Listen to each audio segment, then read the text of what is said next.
غفلت کی علامتیں بتاؤں؟ آپ اپنے بچوں اور بچیوں کو ابھی بھی کالجوں میں بھیج رہے ہیں، کسی تربیت کے بغیر بھیج رہے ہیں، کسی آگاہی کے بغیر بھیج رہے ہیں۔ آج کل کے اکثر کالج جو ہیں یہ ایمان کی قتل گاہیں ہیں۔ یہ بتانا میرے ذمے ہے اور آپ کا اس پر یقین کرنا آپ کے ذمے ہے کہ آپ کی بچیوں کی عزتوں کو لوٹنا طے ہو چکا ہے، آپ کی بچیوں کو مرتد بنانا طے ہو چکا ہے، آپ کی بچیوں کو جادو ان کے اوپر کرا کر وہ ان کو مرتد بنانا طے ہو چکا ہے۔ بہت کچھ ہو رہا ہے، کچھ خبر نہیں ہمارے والدین کو۔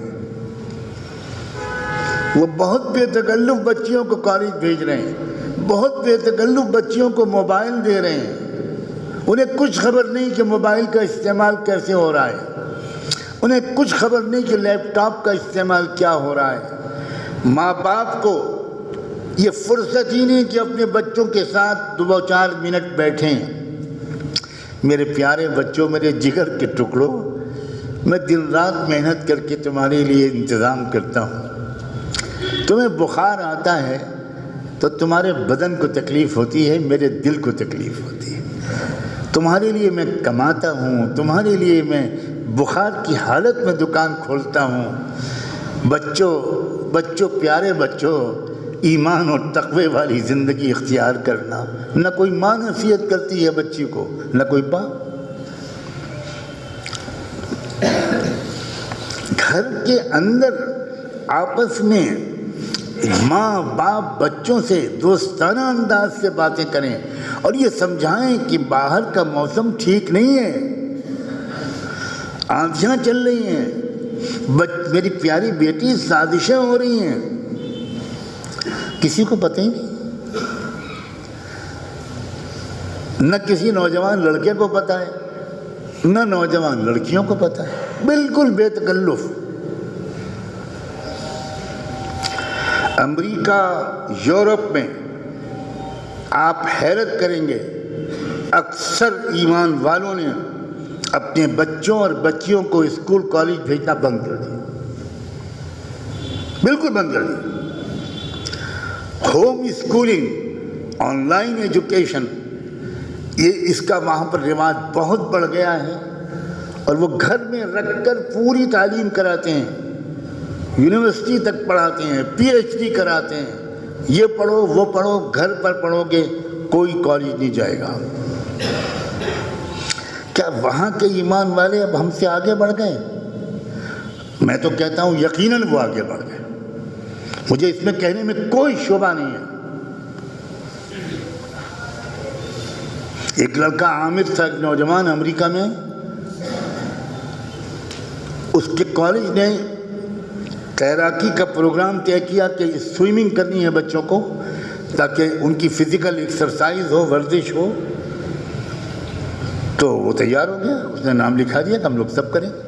اب جو وہاں پہنچا تو سوئمنگ پول کے پاس لڑکے اور لڑکیاں سب ایک ساتھ، اور یہ کہا وہ سب ہر لڑکے کے ساتھ ایک لڑکی تیرے گی۔ مصری لڑکا تھا وہ عامر، اس نے کہا کہ نہیں، میں بالکل نہیں تیر سکتا، نہ میں اکیلے تیراکی سیکھوں گا اور تیروں گا، سوئمنگ کروں گا، لیکن کسی لڑکے یا لڑکی کے ساتھ نہیں کروں گا۔ کالج کی طرف سے اس کو کہا گیا کہ تم جانتے ہو اس کا کیا انجام ہوگا؟ اس نے کہا بتا دیجئے سر کیا انجام ہوگا؟ ان کا کالج سے نکال دیے جائیں گے، آپ کالج سے نکال دیے جاؤ گے۔ ان کا میں آج سے ہی کالج کو چھوڑنے کا فیصلہ کرتا ہوں، خدا حافظ۔ اس عامر لڑکے کے اس فیصلے کو دیکھ کر ایک امریکن لڑکی جو بالکل سوئمنگ کے ننگے لباس میں پہن کر جانے کے لیے تیار ہو چکی تھی، عامر کی کلاس فیلو تھی، اور عامر جہاں سے بس پر سوار ہو کر اپنے کالج جاتا تھا اسی جگہ پر اس لڑکی کا بھی مکان تھا، وہ بھی اسی بس سے سوار ہوتی تھی، روز جانے اور آنے میں ساتھ ہوتا تھا۔ یہ عامر لڑکا میرے استاد کا بیٹا تھا، میرے بہت محسن استاد ڈاکٹر احمد ابراہیم موہنا، یہ ان کا بیٹا تھا جو مجھے اپنا بیٹا مانتے تھے۔ عامر کی اس انکار کو دیکھ کر ایک امریکن لڑکی قریب میں آئی کہ what is the matter, where are you going, تم کہاں جا رہے ہو، کیا ہوا کیا؟ اس نے کہا کہ میں لڑکیوں کے ساتھ نہیں تیر سکتا۔ تو لڑکی نے آ کر سوئمنگ کے جو ذمہ دار ٹیچر تھے ان سے کہا کہ سر پورے کالج میں اس سے زیادہ اچھا اور شریف لڑکا نہیں ہے، روز میرے ساتھ بس میں آتا ہے، وہی اسی بس سے میں آتی ہوں، یہ بیٹھتے ہی بس میں بیٹھتے ہی قرآن نکالتا ہے، پڑھنا شروع کر دیتا ہے، کسی کی طرف نہیں دیکھتا۔ 2 سال ہو گئے، ایک دفعہ بھی اس نے مجھے نہیں دیکھا۔ تو یہ جو کہہ رہا ہے لڑکیوں کے ساتھ نہیں تیروں گا، تو اس کا کیریکٹر ایسا ہی ہے۔ تو اس کے ٹیچر نے دھمکایا کہ تم اس طرح کی بات کر کے اپنے فیوچر کو برباد مت کرو۔ اس نے کہا اچھا سر ٹھیک ہے، میں بھی جاتی ہوں، میں بھی سوئمنگ نہیں کروں گی۔ آپ کیریکٹر تو بناؤ، آپ کردار تو بناؤ، آپ ایمان کو مضبوط تو کرو، آپ اپنے بچوں اور بچیوں کی تربیت تو کرو۔ قُوْ أَنفُسَكُمْ وَأَهْلِيكُمْ نَارًا۔ اللہ تعالیٰ نے عجیب بات کہی ہے، اللہ نے انداز عجیب اختیار کیا۔ یہ نہیں کہا کہ اپنے بچوں کی تربیت کرو، اللہ نے یہ نہیں کہا کہ گھر میں تعلیم کے حلقے قائم کرو، اللہ نے یہ بالکل نہیں کہا۔ اللہ نے الفاظ بولے ہیں اپنے بچوں اور اپنے گھر والوں کو آگ سے بچاؤ، جہنم سے بچاؤ۔ معاملہ بہت سیریس ہے،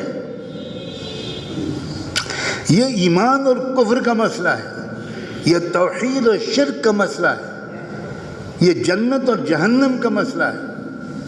اس کو آپ بہت سیریس لے لیجئے۔ اس وقت کی جو صورتحال ہے وہ بالکل صاف ہے کہ شیطان کی طرف سے ایک چیلنج ہے کہ تم کو یا تمہارے بچوں کو ہم ایمان والا نہیں رہنے دیں گے۔ کبھی آپ نے سنا تھا سیدنا محمد رسول اللہ کے بارے میں اتنی گندے گندے نعرے، ایسے الفاظ؟ کبھی آپ نے سنا تھا کعبے کے بارے میں یہ سب بھی ہوگا ہمارے اس ملک میں جس ملک کو آزاد کرانے کے لیے ہمارے بزرگوں نے سب سے زیادہ قربانیاں دیں؟ لیکن یہ شکوے شکایت کے لیے میں نہیں بیٹھا ہوں، میں تو یہ بتانے کے لیے بیٹھا ہوں کہ یہ وقت ہے ایمان کے امتحان کا، اور یہ بھی یاد رکھیے یہ سب کام اللہ کی مرضی کے بغیر نہیں ہو سکتا تھا، اور اللہ جب امتحان لینے کا وقت آتا ہے تو شریفوں کو اوپر نہیں لاتا، دوسرے قسم کے لوگوں کو اوپر لاتا ہے۔ سمجھیے راز کو، قل اللہم مالک الملک تؤتی الملک من تشاء وتنزع الملک ممن تشاء۔ اللہ حکومتوں کے مالک تو آپ ہیں، جس کو آپ چاہتے ہیں وہ حکومت کرتا ہے، جس کو آپ چاہتے ہیں وہ حکومت پر وہ آتا ہے۔ یہ تو اس کے اسباب بنتے ہیں، اصل تو اللہ کا فیصلہ ہے۔ اگر اللہ تعالیٰ یہ فیصلہ نہ کرتا، فیصلہ کرتا کہ نہیں اچھے لوگ آئیں گے، شریف لوگ آئیں گے، ملک کو ایک اتحاد کی ٹھنڈی ہواؤں میں چلانے والے لوگ آئیں گے، کسی کے ساتھ ظلم زیادتی نہیں کریں گے، تو اللہ اگر یہ فیصلہ کرتا تو ظالم لوگ آ سکتے تھے؟ بتاؤ مجھے، جواب دو، آ سکتے تھے ظالم لوگ؟ اللہ کچھ چاہتا اور دنیا میں کچھ اور ہو جائے، یہ ہو سکتا ہے؟ کیا اللہ کی طاقت کمزور ہو گئی ہے؟ کیا اللہ کی وہ طاقت نہیں باقی رہی جو قوم عاد کے زمانے میں تھی، قوم سمود کے زمانے میں تھی، قوم مدین کے زمانے میں تھی، حضرت ابراہیم کے زمانے میں تھی، کہ آگ میں ڈال دیے گئے؟ اور عجیب بات ہے، آگ ٹھنڈی ہو گئی، اور ٹھنڈی کرنے کے لیے یہ عجیب واقعہ ہے کہ اللہ نے آگ سے ڈائریکٹ کہا، فرشتوں سے نہیں کہا کہ آگ کو ٹھنڈا کر دو۔ یا نار کونی، قلنا یا نار کونی بردا وسلاما علی ابراہیم، ہم نے آگ سے کہا کہ اے آگ ابراہیم پر تو ٹھنڈی بن جا۔ چین آئے تیرے اندر آ کر۔ واہ بھائی واہ، اللہ کی وہی قدرت آج بھی ہے۔ واللہ العظیم، اللہ کی قدرت جو بدر میں میدان میں تھی وہ آج ہے، جو احد اور غزوہ خندق میں تھی وہ آج ہے۔ اللہ نہیں بدلا، ہم بدل گئے، ہم بہت زیادہ بدل گئے۔